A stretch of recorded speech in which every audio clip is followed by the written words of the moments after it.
Hi, and welcome, guys, back to the final segment of this advanced tutorial on Airborne and using it as an advanced strategy.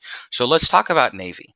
Okay, so I'm not going to build any ships, and I'm going to show you why I'm not going to build any ships.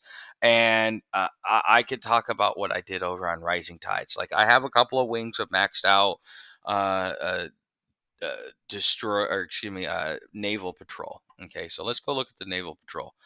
And I've already got it. Here's one other thing that you're going to need. I want to make sure that I don't forget this.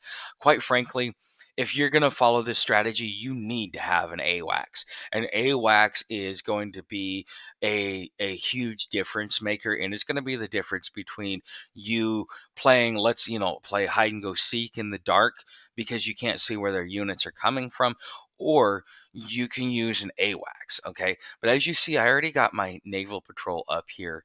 And as you see, I mean, it does 7 damage. It's a little bit, but I've already started to use it because when I attacked Iran, he took troops from over here and tried to come here, and because of my Naval Patrol. I have two, so I did 14 damage, and I did enough damage to him getting in, coming into port, that my fighters and my helicopters were able to finish it off. He never got off the beach. Okay, and so this is a really good defense strategy for people that want to send it at your port, thinking that you're completely defenseless. This is how you kind of sit there and get that evil laugh and tell them how stupid they really were. Okay, because when you go with this strategy, you're leaving yourself open, and you need to be able to shore up at least your shoreline, and you need to draw your front line. Okay, and that's what your infantry is supposed to do. But you have this plus, since you're already in the helicopter realm in the first place, and you're only using it for local defense, then we could go over here and we could even take up the ASW. Now, the ASW is really good for sub hunting. That is their specialty. And usually, people who don't build a navy but want to be able to strike you from a distance will build subs.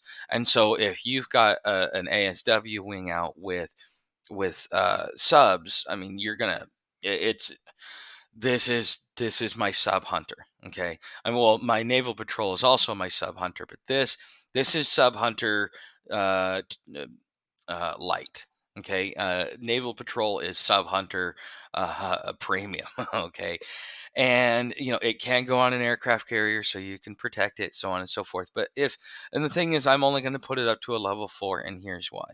Because oh god, actually, I had to use this as a defense strategy against subs, so that's why I only went up that far.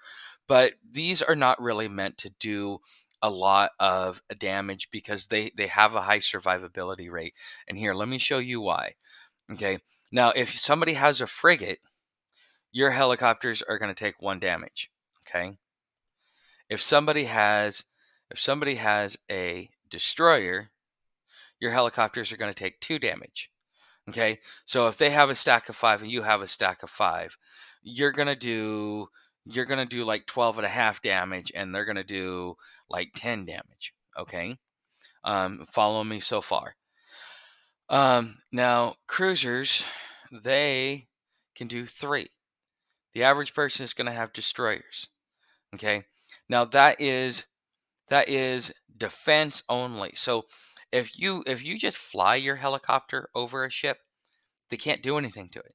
They can only defend against it, which is really good for you because it allows you to use your helicopters as patrol and let them yell and scream at you. You're going to get a lot bigger picture.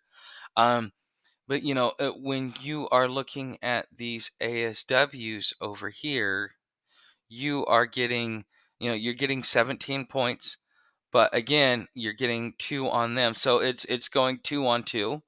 But if you have a couple of if you have this with your Naval Patrol, this will just kind of help preserve your Naval Patrol so that these guys can go in there and kind of soften the target for you.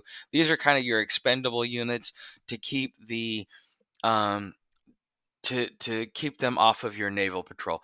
And that is it for the strategy. I will see you guys another day.